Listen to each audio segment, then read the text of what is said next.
Bismillahirrahmanirrahim. Assalamualaikum warahmatullahi wabarakatuh.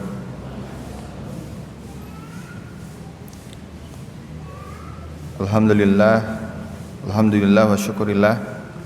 Pertama-tama kita panjatkan puji dan syukur kehadirat Allah Subhanahu wa taala.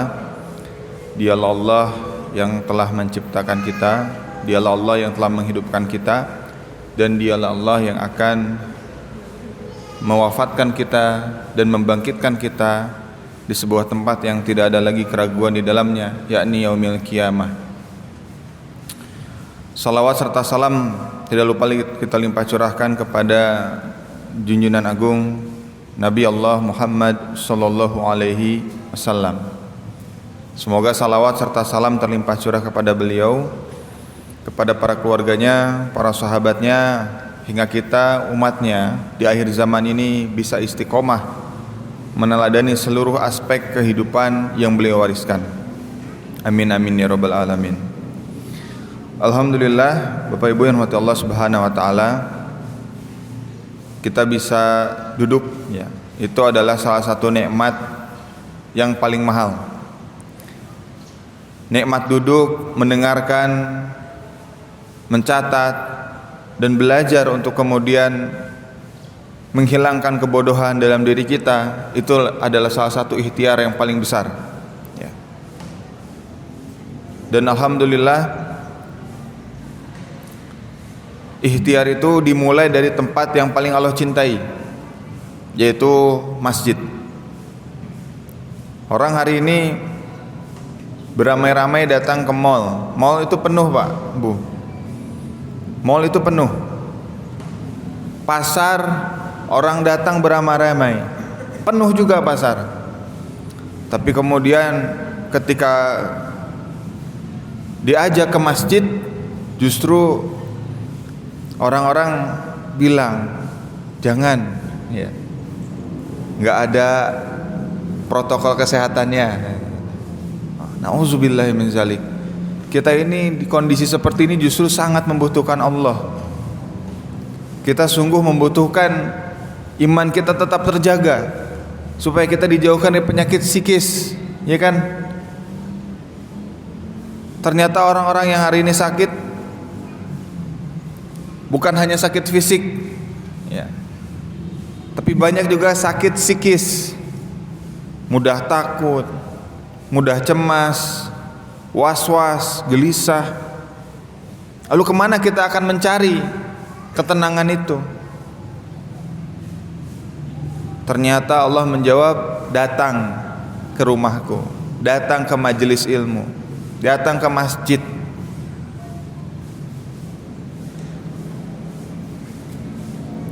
Ketika datang ke masjid, insya Allah dimulai dari kita berangkat dari rumah, Bapak Ibu semua yang hadir di sini, itu sudah Allah catat ya, sebagai orang yang berjuang di jalan Allah ya. Bahkan kalau nanti sampai pulang, itu dicatat pahala jihad, pahalanya, bukan aktivitasnya, dihitung sebagai pahala jihad. Jadi Bapak Ibu yang hadir pagi hari ini, itu Masya Allah, orang sibuk di luar, di pasar. Di Semarang ada Sunmore ya, Sunday morning gitu ya, datang rame, penuh, sesek hanya untuk urusan dunia. Tapi alhamdulillah pagi ini malah justru datang ke masjid pagi-pagi, ada yang bersama keluarganya, bersama pasangannya, ada yang sendirian, hanya untuk menghadap Allah Subhanahu wa taala. Takbir, Allahu Akbar. Alhamdulillah. Nah, alhamdulillah, ibu-ibu boleh maju nggak apa-apa? Biar suasananya lebih nyaman. Apa-apa maju aja di sini. Yang bapak-bapak maju nggak apa-apa. Biar lebih enak suasananya ya. Kan kalau yang namanya cinta itu datang karena terbiasa dan karena dekat. Kalau jauh itu nggak mau.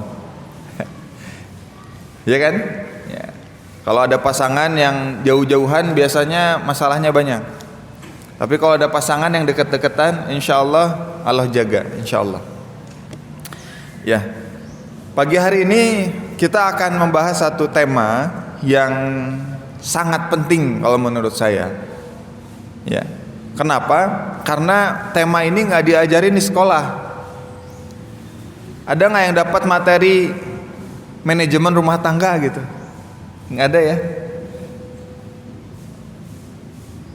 S1, S2, S3, jangan SD, SMP, SMA lah ya. Kalau SD, SMP, SMA mata pelajarannya ulangan terus.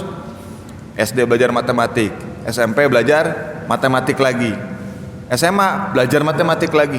Gitu aja muter. Nggak ada ilmu tentang manajemen rumah tangga, manajemen ekonomi rumah tangga, manajemen pendidikan rumah tangga. Ya. Fungsi pembelajaran pendidikan untuk ayah nggak ada. Fungsi pembelajaran bagaimana menjadi ibu nggak ada. Inilah yang kemudian yang pernah dijelaskan oleh Nabi SAW bahwa seorang ibu itu adalah madrasatul ula. Tahu ya madrasatul ula? Apa itu madrasatul ula, Ustaz? Madrasatul ula itu adalah sekolah pertama bagi siapa? Bagi anak-anaknya. Bayangkan kalau ibu nggak diberikan ilmu bagaimana menjadi seorang ibu, dan bagaimana bapak tidak diberikan ilmu bagaimana menjadi seorang bapak. Inilah yang kemudian membuat tadi ya saya ngobrol sama panitia, data perceraian di Indonesia itu tinggi sekali, dan kita berharap rumah tangga kita nggak seperti itu. Kita berharap rumah tangga kita ini bisa sampai ke surganya Allah.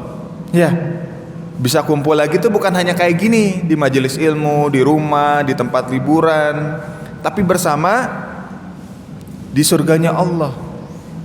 Inilah yang insya Allah pagi ini akan sedikit kita bahas, bagaimana kemudian kita bisa move on ya, kita bisa berubah sehingga keluarga kita menjadi pusat yang mencetak peradaban. Nah, kembali kepada tugas dan fungsi masing-masing daripada Islam itu mengajarkan seperti apa. Nah, tadi saya akan jelaskan sedikit tentang fakta perceraian di Indonesia, Pak Bu. Angka perceraian di Indonesia itu 1 tahun itu ada 500.000 orang cerai. 500.000 dibagi 360 hari berarti kurang lebih ada berapa orang sehari cerai? Banyak nggak? Kalau misalkan ada 15 sehari ada yang cerai, itu banyak sedikit? Banyak 500.000 itu orang gitu, per tahun, dan angkanya melonjak drastis. Yang asalnya tahun 2015 itu sekitar 300.000, 2015, 16, 17 naik angkanya, merangkak 300.000, 400.000, 450.000, 470.000. Tahun 2020 kemarin itu sudah mencapai 500.000, lebih malah. Kan sedih ya kalau ada yang cerai. Bayangkan dampak psikologis dari perceraian apa?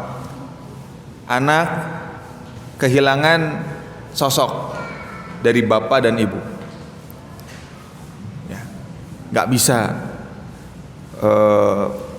jadi sesosok dari masing-masing, nggak bisa, karena itu tugas bersama. Ya.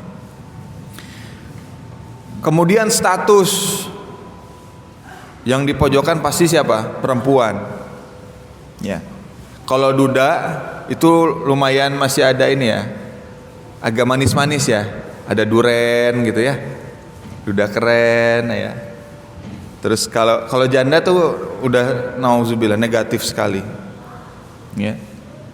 Jadi serba salah. Belum pandangan dari Islam itu sendiri. Allah itu menganggap bahwa perceraian itu adalah perkara yang diperbolehkan tapi dibenci ya oleh Allah. Jadi dibolehkan dalam agama tapi dibenci oleh Allah. Lah kalau kita dibenci sama Allah, kita harus ngadu sama siapa? Nah, pertanyaannya, Ustaz, itu perceraian aktif atau perceraian karena ditinggal wafat? Yang saya sampaikan tadi, data tadi, itu adalah gugatan perceraian di pengadilan. Kira-kira orang hidup atau orang mati? Orang hidup kan? Kalau perceraian karena kematian itu bukan ke situ ngadunya. Ya. Ngadunya ke kelurahan buat akte kematian. Tapi itu orang hidup cerai. Tahun lalu saya nikahin orang Semarang. Ada salah satu jamaah saya nikah, itu hanya dalam waktu 1 minggu cerai. Jadi saya khutbah di depan, waktu khutbah pernikahan berbusa-busa gak masuk. Semoga menjadi keluarga sakinah mawaddah warahmah, semoga menjadi keluarga seperti keluarganya Rasulullah dan Khadijah. Minggu depan cerai. Gimana perasaannya tuh? Ya, sakitnya tuh di sini gitu ya. Udah ngomong nggak diamalin, ya Allah. Nah, terlepas daripada itu semua, Bapak Ibu yang rahmati Allah, jangan sedih, jangan khawatir. Ternyata Islam mengajarkan sebuah aturan, konsep yang sangat luar biasa. Ya, bukan sembarang aturan. Ini datang dari manusia pilihan, yaitu Rasulullah Shallallahu Alaihi Wasallam. Ya, ini kita lagi banyak kekurangan krisis role model. Kita kehilangan sosok yang bisa kita contoh. Kita itu sibuk akhirnya dengan ngurusin diri sendiri aja, nge-happy-happyin diri sendiri aja. Padahal Rasulullah 14 abad yang lalu itu sudah membuat contoh yang sangat luar biasa. Beliau ini punya istri banyak, ya, 13 orang istri. Di sini juga kayaknya belum tentu semua hafal ya. Ada yang hafal jumlah istri Nabi? Siapa saja namanya? Enggak. Oke, catat. Yang pertama Sayyidah Khadijah, paling terkenal. Sayyidah Khadijah, ini para ibu nih.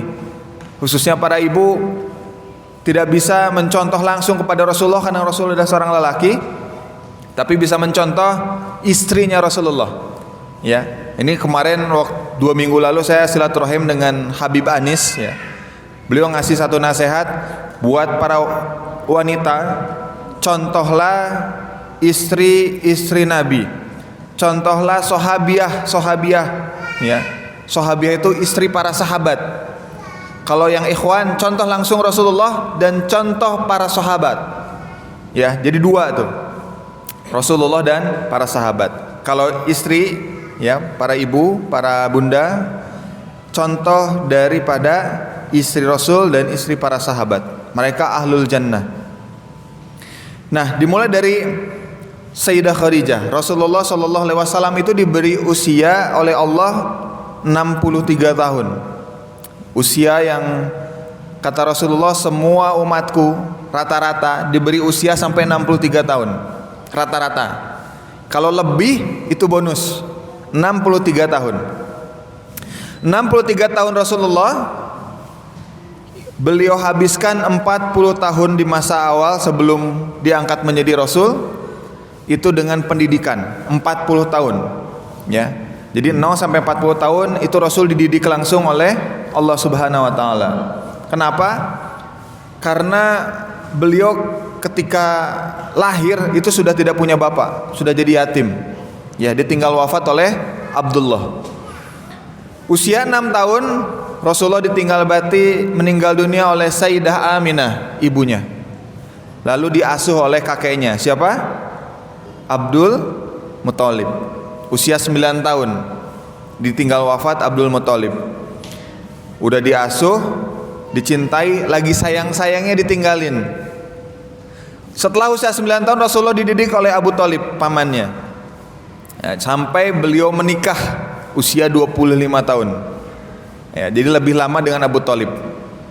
Tapi dengan Abu Thalib Rasulullah tidak mendapatkan cinta sebagaimana yang didapatkan bersama Abdul Muthalib. Kenapa? Karena anaknya Abu Thalib itu banyak sekali. Banyak sekali. Ada belasan anak-anaknya Abu Thalib, termasuk Ali, ya, Sayyidina Ali. Tapi keluarganya berkah. Karena kata Abu Thalib, ketika aku mengurus Muhammad kecil ini, keluarganya tidak pernah merasakan kelaparan. Padahal anaknya banyak. Itu namanya barokah. Dan itu yang akan kita kejar hari ini. Bagaimana mendapatkan keberkahan dari rumah tangga. Usia 25 tahun Rasulullah menikah dengan Bunda Khadijah. Ini pernikahan yang usia istrinya lebih tua daripada usia suaminya. Khadijah itu waktu itu usianya hampir beda 10 tahun ya. Sekitar ada yang meriwayatkan 35, 38 sama 40. Ada 3 jenis ya, para ahli sirah itu menjelaskan.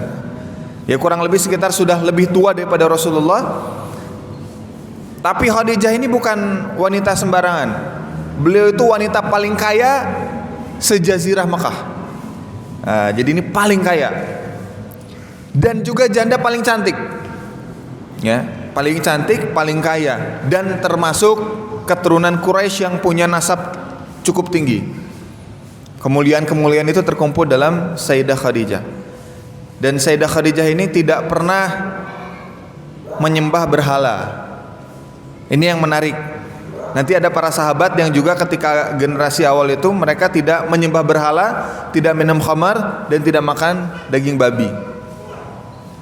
Itu yang terjadi di kehidupan rumah tangga Rasul. Jadi usia 25 menikah sampai usia 40 tahun. Nah, usia 40 tahun sampai 49 tahun.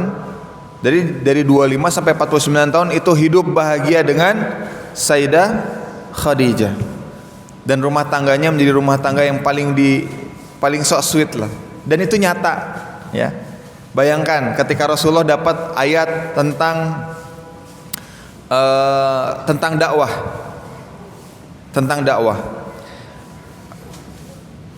Hari ini sudah tidak ada lagi, kata Rasulullah, waktu istirahat istriku. Gitu. Ada percakapan. Kenapa ya Rasulullah? Kenapa ya suamiku? Karena mulai hari ini aku sudah diamanahi untuk berdakwah, untuk menyampaikan risalah Allah, dan kita akan istirahat nanti di surganya Allah. Jadi ada obrolan itu. Pernah nggak kira-kira ngobrol sama pasangan kita masalah seperti itu? Enggak kan? Ya. Nah, ini yang harus kita kembalikan lagi kepada tempatnya, ya, yaitu apa? Punya visi yang sama dalam rumah tangga. Dan nanti visi ini akan mempengaruhi bagaimana konsep ketaatan tadi, ya. Kenapa harus taat kepada Allah? Kenapa harus taat kepada Rasulullah? Dan kenapa kita harus taat kepada, khususnya suami, bagi para istri? Suami taat kepada siapa? Allah dan Rasulnya. Jadi ada hierarki ketaatan, ya, kepada Allah, kepada Rasul, kepada suami. Sedangkan suami punya model ketaatannya kepada siapa? Kepada Allah dan Rasulnya, ya. Dan taat itu hukumnya wajib atau mubah, atau boleh diambil boleh enggak? Wajib taat itu, ya. Bahkan Rasulullah pernah menyampaikan, seandainya aku tidak kemudian memerintahkan manusia untuk sujud kepada Tuhan, kepada Allah, maka aku perintahkan seluruh istri itu sujud kepada suaminya. Itu hadis Nabi. Nah, tapi yang menarik adalah Rasulullah itu tidak pernah menuntut istrinya untuk mengamalkan apa yang disampaikan oleh Rasulullah langsung. Kalau istrinya berbuat salah, Rasulullah tidak mengeluarkan hadis, ya. Nanti kalau ada perang hadis nanti di rumah, ya, istri nuntut suami, suami nuntut istri. Kamu harusnya taat kepada aku. Wah, kayak film sinetron, ya. Istrinya juga bilang, kamu juga harusnya bertanggung jawab. Wah, jadi perang. Perangnya hadis. Rasulullah pernah bersabda. Wah, nanti diamalin tuh hadisnya. Rasulullah juga pernah bersabda, bersikap lemah lembutlah kalian kepada wanita. Wah, udah. Itu bukan makin selesai, makin panas. Itulah kemudian yang saya bilang, ayat-ayat Allah, hadis-hadis Rasulullah, itu kita tahu semua. Yang kita nggak tahu itu bagaimana mengaplikasikannya dalam hidup kita, betul ya? Nggak connect antara masalah yang kita hadapi dengan ayat-ayat tadi, itu nggak connect, nggak ketemu. Nah, terus gimana cara supaya ketemu, Ustaz? Datang ke majelis ilmu. Datang ke majelis ilmu. Pulang-pulang harus ada yang dibawa pulang, yaitu apa? Ibrah lil ibrati ya ulil albab. Ibrah apa? Pelajaran. Yang namanya pelajaran itu itu bisa mudah dipakai, mudah digunakan, mudah diterapkan. Itu yang namanya ibrah, pelajaran. Nah, balik ke masalah tadi. Setelah Khadijah, lihat usianya lebih tua, hartanya lebih banyak daripada Rasulullah. Dan Rasulullah nggak miskin ya, Bapak Ibu. Rasulullah tuh kaya, sangat kaya. Beliau itu kan usia 25 itu udah jadi pengusaha sukses.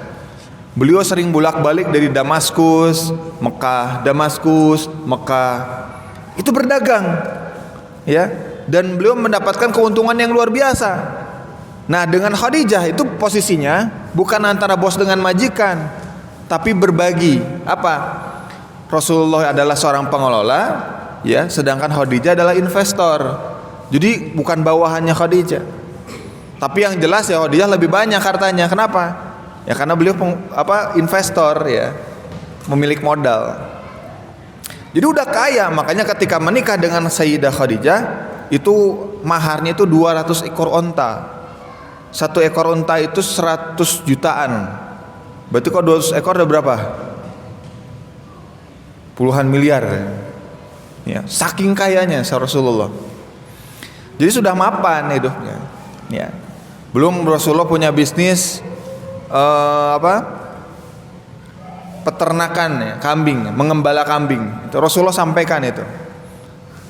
Jadi ketika menikah, Khadijah lebih kaya, Khadijah usianya lebih tua, Khadijah lebih segalanya. Tapi bagaimana lihat cara Khadijah, ya, Sayyidah Khadijah mau tunduk kepada Rasulullah yang usianya lebih muda, hartanya enggak lebih banyak dari dia, tapi mau taat. Bahkan apa yang dikatakan oleh Khadijah, ya Muhammad, ya suamiku, seluruh hartaku ini, seluruh harta yang aku miliki ini, aku serahkan kepadamu untuk kamu kelola. Ya. Jadi orang kaya nyerahin semua harta ini. Apa yang digunakan oleh Rasulullah harta tadi? Dilakukan oleh Rasulullah untuk dakwah. Tapi waktu itu kan belum ada perintah dakwah, maka yang Rasul lakukan adalah menyayangi orang-orang miskin, menyayangi orang-orang fakir, menyambung kekerabatan dengan keluarga-keluarganya Rasulullah. Sampai kemudian Halimatus Sa'diyah, tahu ya, yang menyusui Rasulullah ketika kecil. Itu ketika datang ke rumah Rasulullah, ketemu dengan Khadijah, ketemu dengan Rasulullah, dalam kondisi kesusahan, kesulitan, hartanya diberikan 40 ekor kambing, ya, dan 2 ekor unta. Dikasih itu 40 kambing dan 2 ekor unta. Ustaz, kambing unta itu kira-kira berapa ya? Kalau 1 ekor kambing berapa sekarang harganya? 3 juta. Ada ya? 3 juta ya. 3 tahun yang lalu mungkin masih 1,5 ada. Kalau sekarang kayaknya udah 3 jutaan.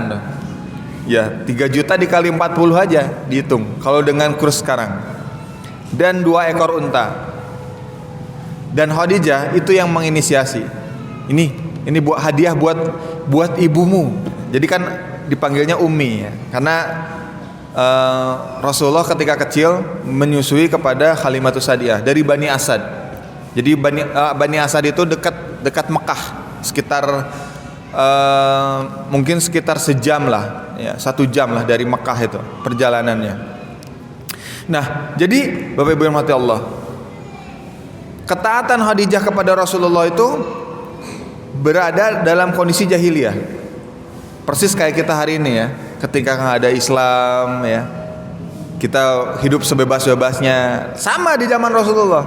Tapi bagaimana kita lihat Sayyidah Khadijah bisa mencontohkan kepada kita hari ini dengan harta, dengan usia, mau tunduk kepada suaminya karena itu adalah bagian ketaatan dalam agama. Ya, ketaatan dalam agama. Yang dicari oleh Khadijah bukan lagi harta, bukan lagi kemuliaan, tapi apa? Keberkahan. Itu yang kita harapkan dalam pernikahan. Itu yang kita harapkan dalam ketaatan. Barokah. Barokah itu apa, Ustaz? Barokah itu ziyadatul khair. Ziyadatul khair itu adalah bertambahnya kebaikan. Ya, bertambahnya kebaikan. Sebesar apapun rezeki yang kita dapat, kalau kita tidak pandai mensyukuri, Allah cabut keberkahannya, rezeki itu yang tadinya besar jadi kecil. Ya kan? Tapi ketika kita syukuri apa yang Allah berikan, bersifat qanaah dengan apa yang kita terima, menerima dengan hati yang lapang, rezeki yang cuman berapa ratus ribu, berapa juta, ya, itu menjadi lebih lapang, lebih besar karena syukur. Dan syukur itu dimulai di keberkahan itu. Jadi diniatkan nih, ketika kemudian kita taat kepada suami, itu adalah karena kita ingin mendapatkan berkah, ya, dari agama ini, berkah daripada Allah dan Rasulnya. Apakah perintahnya ada, Ustadz? Ada. Dalam surah An-Nisa ayat 34, ya Allah berfirman, ar-rijal qawwamuna 'ala nisa. Laki-laki itu adalah pemimpin bagi wanita. Ya, jadi siapa yang ngasih perintah itu? Allah. Allah yang menyuruh suami untuk menjadi pemimpin di dalam rumah tangganya, mengatur fungsinya, memanage, ya. Terus fungsi istri apa? Apakah jadi bawahan suami? Enggak. Istri itu bukan menjadi atasan, bukan menjadi bawahan, tapi dia ada di samping kita, menemani hidup-hidup kita, menemani hari-hari kita, di samping kita. Makanya dalam buku Syekh Taqi, ya, dalam judulnya Nizamul Ijtimai fil Islam, di dalam bab muqaddimahnya beliau sampaikan peran laki-laki dan peran wanita dalam rumah tangga adalah seperti sahabat. Tidak ada yang kemudian saling meninggikan, ya, saling tinggi itu nggak ada. Yang membedakan apa? Takwanya. Inna akramakum indallahi atqakum. Jadi yang paling penting dalam sebuah rumah tangga, ya, bukan siapa yang paling kaya gajinya, siapa yang paling super karirnya, siapa yang paling mulia karena ilmunya, tapi yang paling apa? Yang paling takwa. Jadi setelah berkah, yang kedua kita harus cari adalah visi tadi. Satu enggak nih, satu visi enggak dalam ketakwaan kepada Allah. Rasulullah Shallallahu Alaihi Wasallam ketika beliau sudah ditinggal wafat oleh Khadijah, Rasulullah itu enggak mau nikah lagi sebetulnya. Ya, dalam banyak sirah itu dijelaskan. Tapi Allah perintahkan lagi. Jadi Allah yang memerintahkan Rasulullah. Maka Rasulullah menikah setelah dengan Khadijah, beliau menikah lagi dengan Saudah binti Zam'ah. Ini seorang janda. Khadijah janda, Saudah binti Zam'ah janda. Tapi ketika menikah dengan Rasulullah, kondisinya sudah menopause, ya. Jadi sudah tidak bisa mengandung lagi. Bahkan Rasulullah meminta mau diceraikan. Wahai Saudah, aku tidak bisa memberikan nafkah, ya, nafkah lahir batinia, ya. Terus Saudah bilang, ya Rasulullah, janganlah engkau ceraikan aku. Kenapa? Karena aku nanti, ketika nanti dibangkitkan lagi di yaumil qiyamah, aku berharap aku dibangkitkan menjadi salah satu dari bagian istrimu. Masya Allah, nggak mau diceraikan. Saudah binti Zam'ah, solihah sekali orang itu, Saudah. Nah, baru setelah Saudah, Rasulullah menikah dengan Sayyidah Aisyah. Nah, ini istri ketiga dari 13, ya. Dan itu adalah perintah lagi dari Allah. Jadi Rasulullah itu tidak pernah satu senti pun, ya, itu tidak taat kepada Allah. Digambarkan dalam hadis, wahai Rasulullah, ya, dari malaikat Jibril alaihi salam, bahwa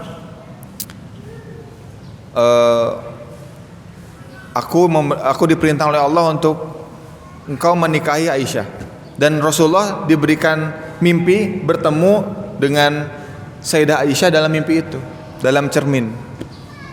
Itu Allah yang memerintahkan. Rasulullah nggak menolak sama sekali, langsung nikah. Meskipun setelah pernikahan itu fitnahnya luar biasa.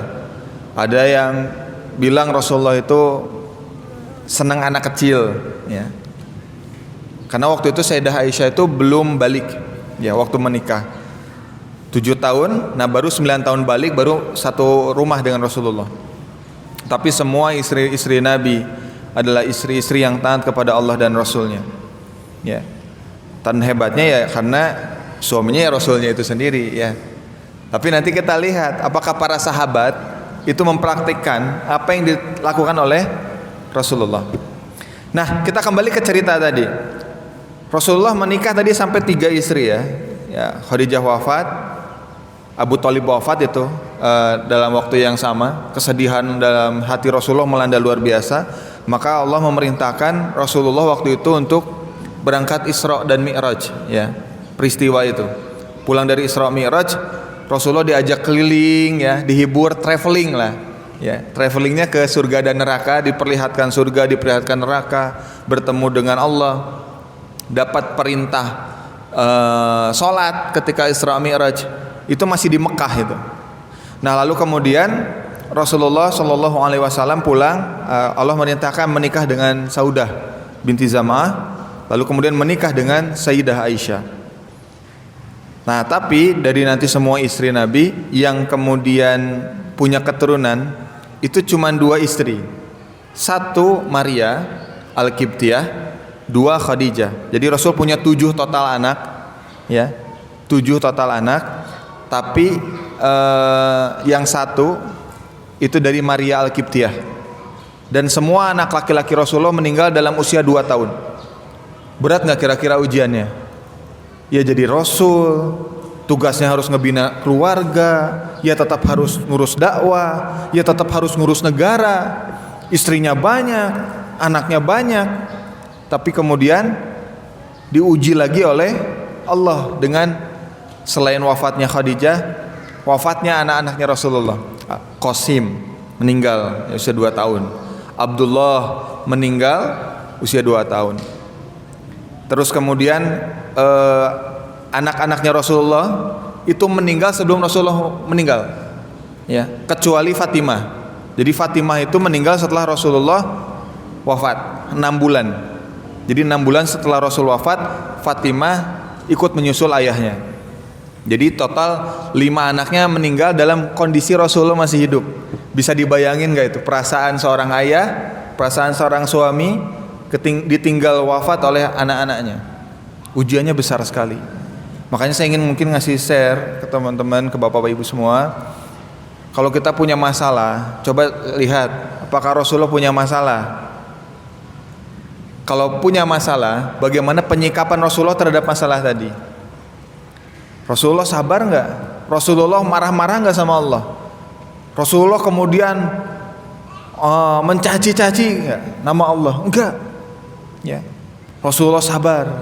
Kenapa? Allah turunkan ayat innallaha ma'a sabirin. Sesungguhnya Allah bersama orang-orang yang sabar. Sabar itu ada dalam hati kita. Bukan sabar itu ada batasnya. Enggak, ya. Nah, jadi kita lanjutkan ceritanya ke tadi ya.